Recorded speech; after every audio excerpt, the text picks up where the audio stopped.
Okay, so let me just a brief recap about volume operator.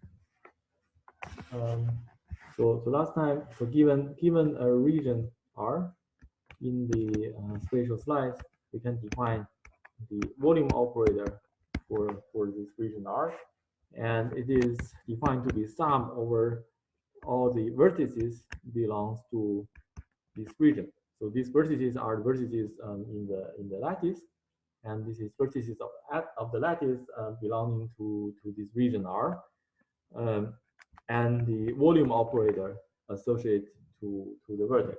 Okay, and this volume operator associated to the vertex is a square root of absolute value of another operator q of v. So more precisely, this is this q operator squared, and then take the power 1/4. So this is the definition for the volume operator. And this q operator is a polynomial. It is a polynomial operator of the flux. So beta 3. Beta is image parameter, Fabero image parameter. JK for P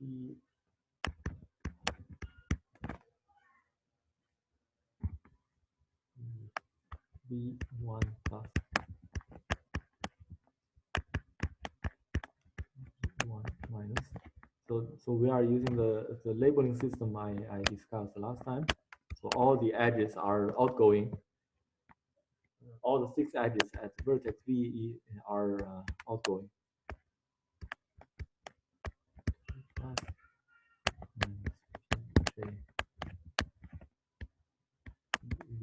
V2 minus 4.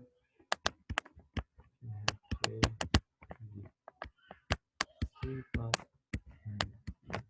this is K.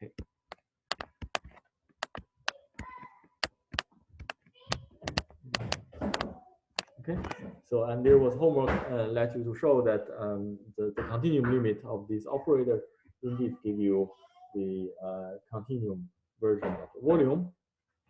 Okay, and now so firstly the the property of the volume operator. Let's say this properties.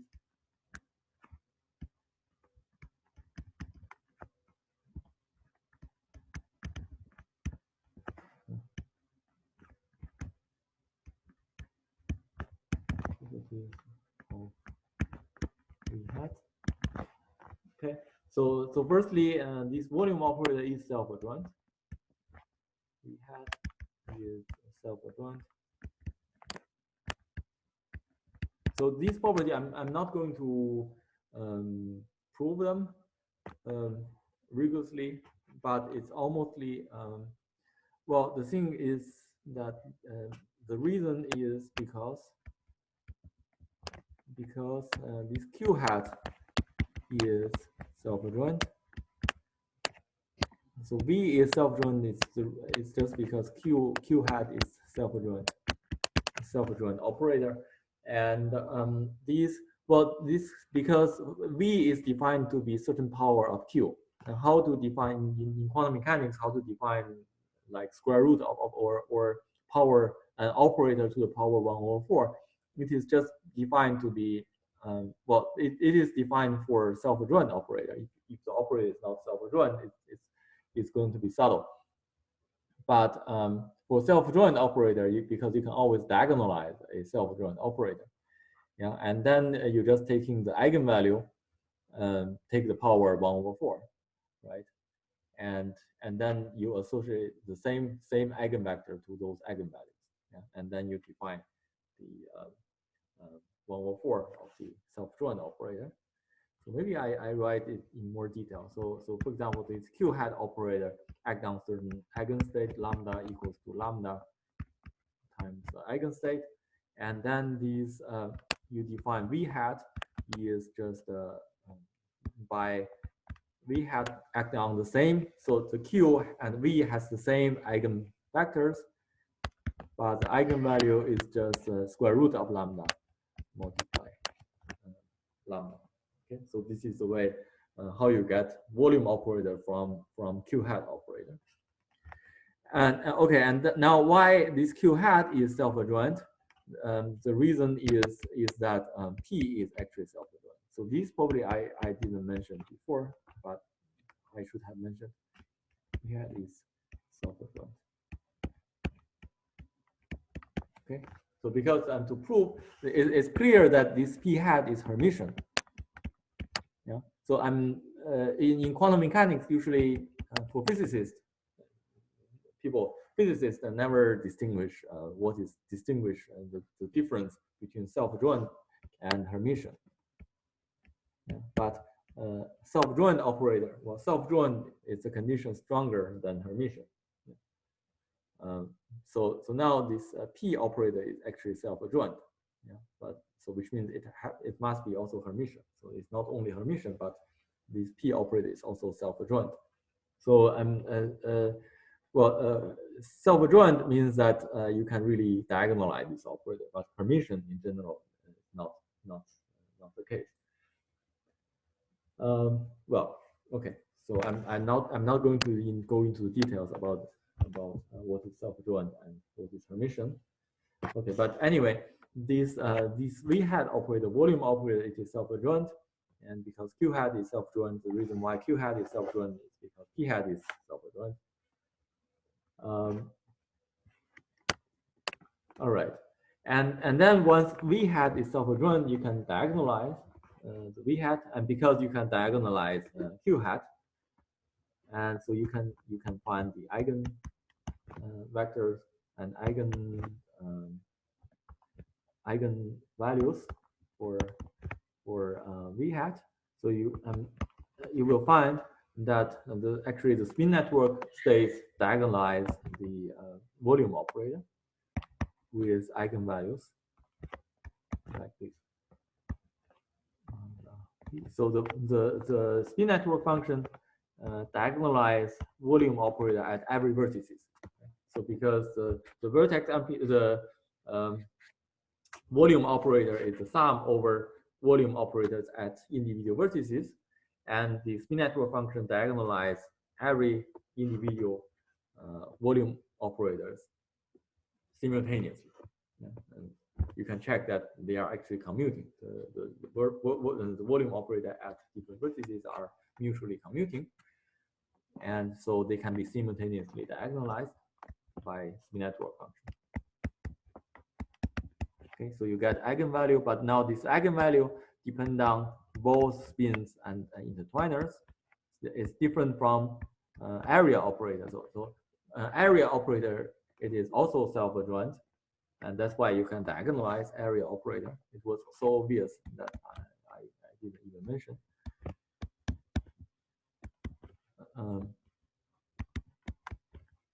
But the eigenvalue of area operator only depend on spins. That's why we say spin is the quanta of area. But here the volume operator, the eigenvalue depend on both spins and intertwiner.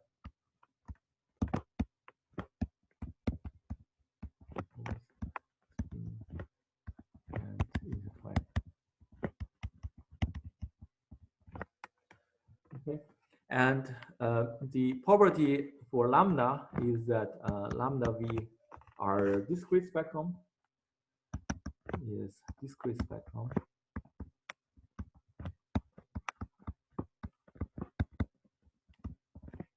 Spectrum. So it means that similar to area operator, the quantum geometry is fundamentally discrete. So you see, volume is the change of the volume is not continuous, but piece by piece, but discrete. But the difference is with different from area operator. So the spectrum of volume operator is highly complicated. Although this is discrete, but the expression how lambda depend on J and I is complicated.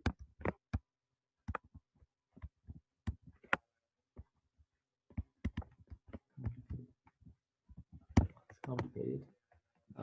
So there was many studies about the volume operator of the eigenvalues of volume operator, So people, well, definitely it is not so hard to numerically compute those eigenvalues. So which means lambda v j I can be computed numerically.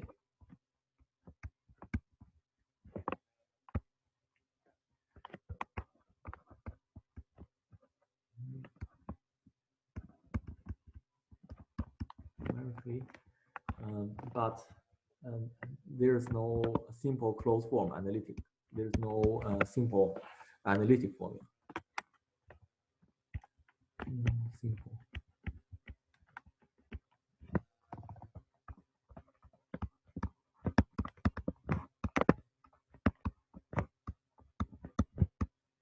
There's no simple analytic formula. So that's the reason why actually the volume operator gives some complication of loop quantum gravity. So this volume operator gives some complication when you want to compute some dynamics of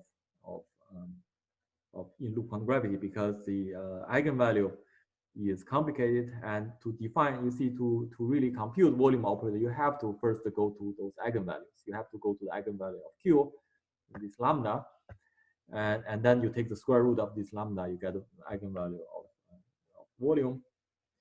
But this lambda, it's a complicated function, and it's usually hard to compute analytically. That's why an analytic computation, a lot of analytic computation in loop quantum gravity is highly complicated. Okay. So this is the property of the volume eigen. Similarly for eigenvector. So the eigenvector, okay, formally I can write those eigenvectors as spin network states, but it involves in a choice of intertwiners. So because in the previous definition about spin networks functions, so I said that for arbitrary choice of basis in intertwiner space, which is labeled by I. Yeah, this was defined for arbitrary choice. But the volume operator, if you want to diagonalize the volume operator, it actually relates to a specific choice of intertwiner. So of course I use the same label I, but this is actually a specific choice. Yeah, but how to get this specific choice, how to compute this specific choice, and you can definitely compute numerically. And if you fix the spin, so the way to do this computation is that if you fix the spin on the edge and let the volume operator operate on the vertex, and then it relates to a rotation in the intertwiner space, because you fix spin all the edge spins, and then the volume operator actually acting on the intertwiner space, and it gives a rotation of intertwiner space, and then you find the basis in the intertwiner space, a specific basis for intertwiner space, and to diagonalize this volume operator, because volume operator act on the intertwiner space. Yeah, but to really do this computation, you have to do case by case. You have to first fix the number of the spins and then compute numerically those bases. Yeah, and there's no way to analytic. Well, at least there's no one knows how to analytically do this computation and take generic spins and do generic diagonalization of volume operator at the intertwiner space. Now, what people can do is case by case, fix the spin, fix the number of spin, and numerically find the eigenvalue and eigenvectors of the volume operator. So that's why I say there's no simple analytic formula for eigenvalues and also for eigenvectors. No simple formula for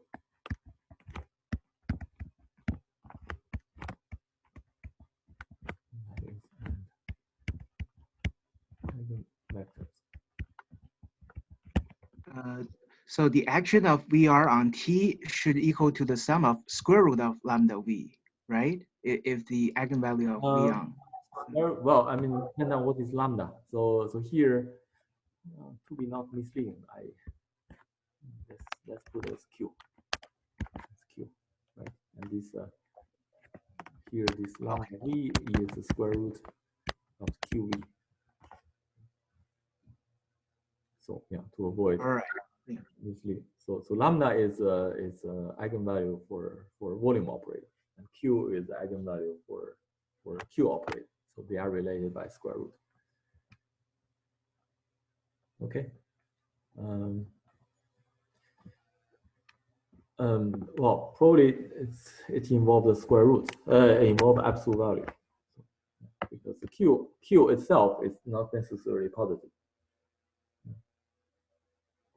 Q operator is not necessarily a positive operator. It has both positive eigenvalue and negative eigenvalues.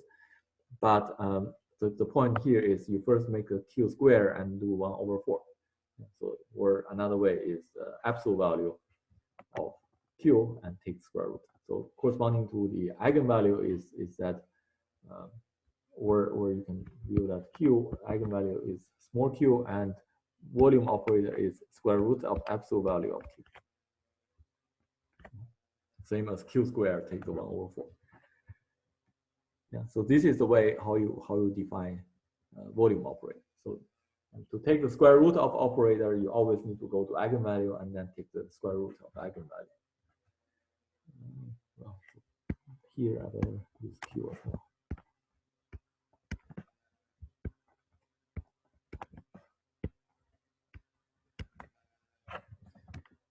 Okay, so this is some complication of the volume operator, but a good thing about it is that we know that it is discrete. And okay, another point is the minimum of lambda v is 0. Lambda v equals to 0. Well, similar to area operator. Area operator is J square operator, J times J plus 1, right? And the minimum is 0 when J equals to 0. So here is the same. So when the spin J equals to 0 and you get the minimum of the volume, that you have no volume. Lambda equals to 0, it means that you have no volume. And J equals to 0, and yeah, you have no area as well. Yeah, J times J plus 1 is 0. So the area operator eigenvalue is also 0. Okay, so here, so J equals to 0, this is usually what we call the vacuum state.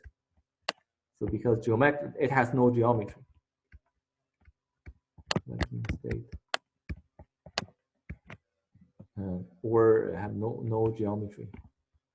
No geometry state. No geometry state. It means that, well, geometry are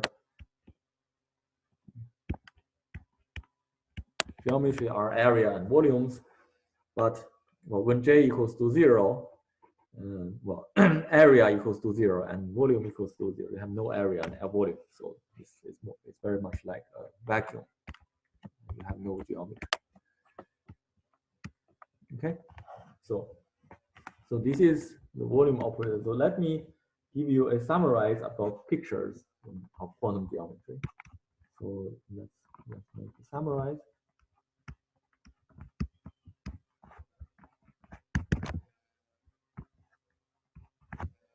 Okay, so in loop quantum gravity,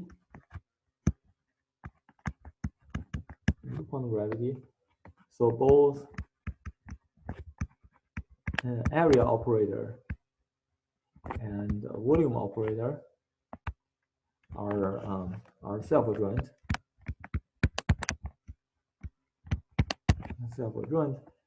And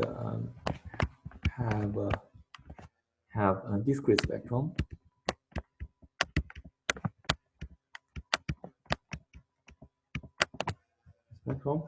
So it indicates that quantum geometry is fundamentally discrete. So quantum geometry is very different from classical geometry because quantum geometry is discrete.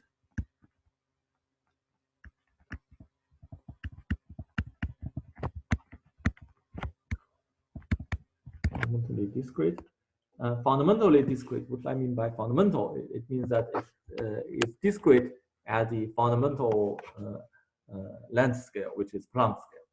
So if you, of course, if you zoom out in the macroscopic scale, and you don't see this discreteness. This discreteness is very small. It's very tiny. It's down in the Planck scale, because the gap, gaps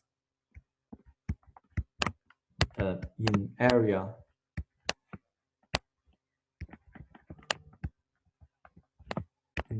and volume.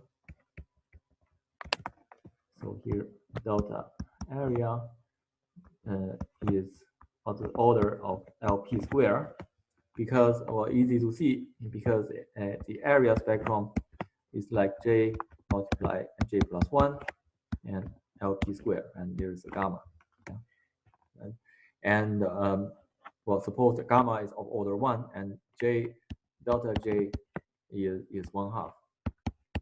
So J is 1/2. So the gap of the spectrum, the difference of eigenvalues, or the gap of the minimal gap of the eigenvalues of order LP squared. And similarly, the volume gap is also LP cubed. It's a Planck volume. So here I have there's no way to explicitly show the formula, because as I said, there's no analytic formula for lambda. But from numerical calculation, you can find that this delta V, the gap in the spectrum of volume, is also of order LP cubed. Okay. So therefore, the spectrum gaps, the gaps in the eigenvalues, the differences of the eigenvalues are LP of order the Planck length. So therefore, if you zoom out to macroscopic, you are going to ignore LP. So approximately you get smooth geometry. Macroscopic.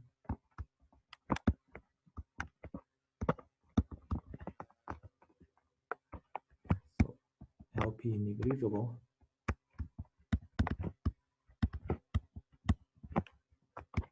So you recover smooth geometry.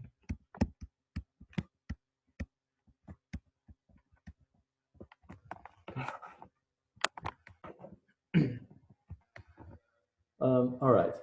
So here, what we mean by quantum geometry are actually the spin network states.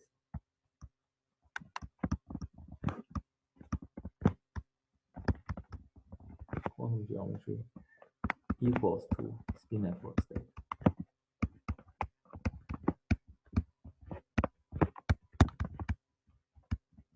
Spin network states.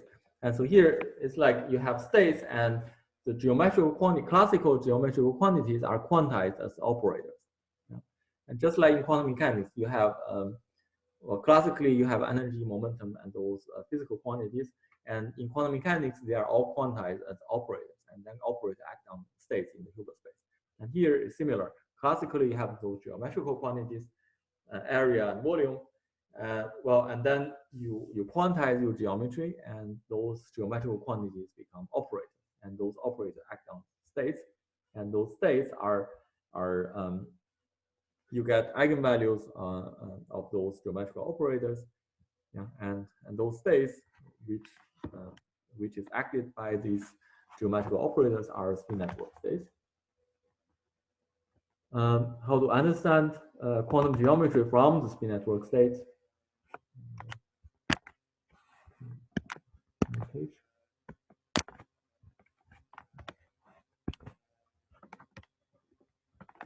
So here we are considering just the cubic lattice. The spin network state is defined on cubic lattice, and then the spin network, as I discussed. So here are other part of the graph as well. So this is the vertex V, and then at the vertex V you have intertwiner. I labeled the spin network state is labeled by intertwiners at the vertex, and also spins on the edges. And so for any spin network states, and you have for every every edge E, and you are assigned by a spin belongs to half integer. Okay, and this is actually the quanta of area.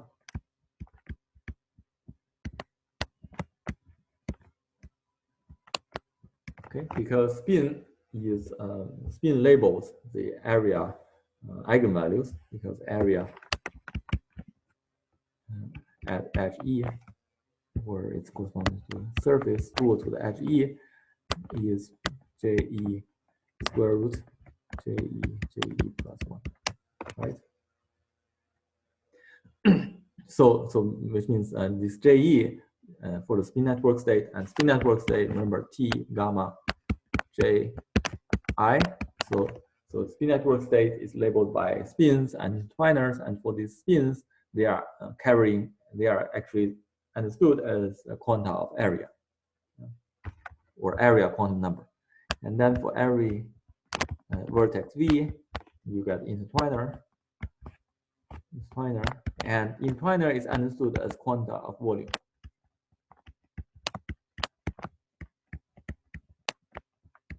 Quanta of volume. So here is like because the eigenvalue of area depends on J, so J is quanta of area. So here the eigenvalue of the volume operator depends on I.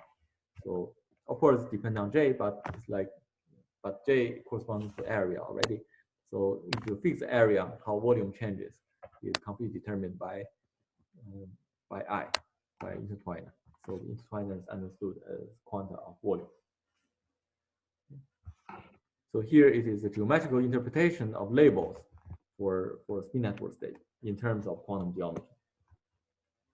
So another point of the another feature of quantum geometry is that here the quantum geometry is only excited on the edges. So it's quantum geometry is kind of distributional. It's only excited at edges and vertices. Quantum geometry.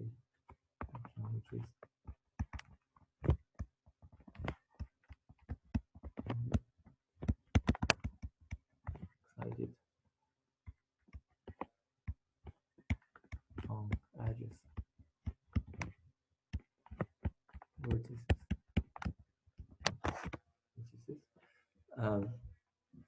So and quantum geometry so are distributional and non-smooth.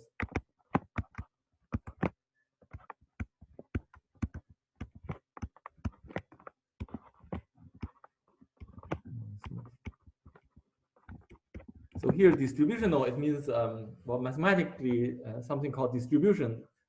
Well, for example, mathematically people call delta function is distribution. Well, delta function clearly is not a smooth function. It's at some point you get infinity, and other point you get zero. So this delta function usually in mathematics we call distribution. So here this quantum geometry also behaves similar as a delta function, or some kind of analog of delta function, because this quantum geometry, you have no quantum geometry except along those edges and vertices. Yeah. You have zero quantum geometry, but once you come to the edge, you get quantum geometry. So it's not smooth, and it's only support at edges and vertices, very much like distribution. Okay, that's why we say these quantum geometry are distributional. Okay, so here I give you a summarize about geometrical properties of fluid quantum gravity, and what is the geometrical interpretation of spin networks. Right? So here again, as I mentioned before, because gravitational field is geometry, is space-time geometry. So quantum gravity, which is just a quantum geometry. So here, once we understand quantum geometry, so we understand quantum gravity. Okay, so that's why we talk about quantum geometry. All right. So now, so we finish. So here, basically, we finish the so-called kinematical part of quantum gravity. of loop quantum gravity. So so kinematical part, it means, so here the let's say what is the kinematics?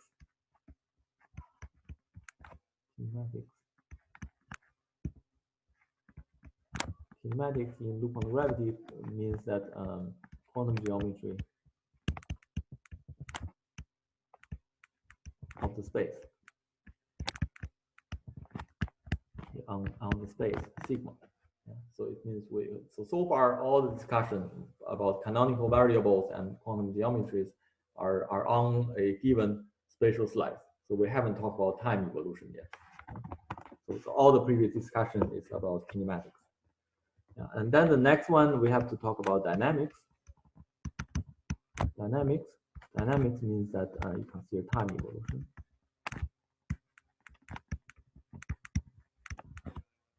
Time evolution in space-time.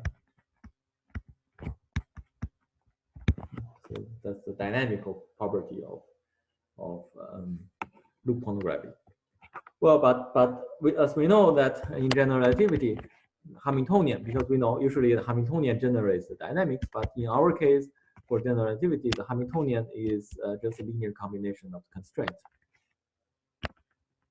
Well, in this case, you have three different kinds of constraints: the Gauss constraint, the Hamiltonian constraint, and diffeomorphism constraint.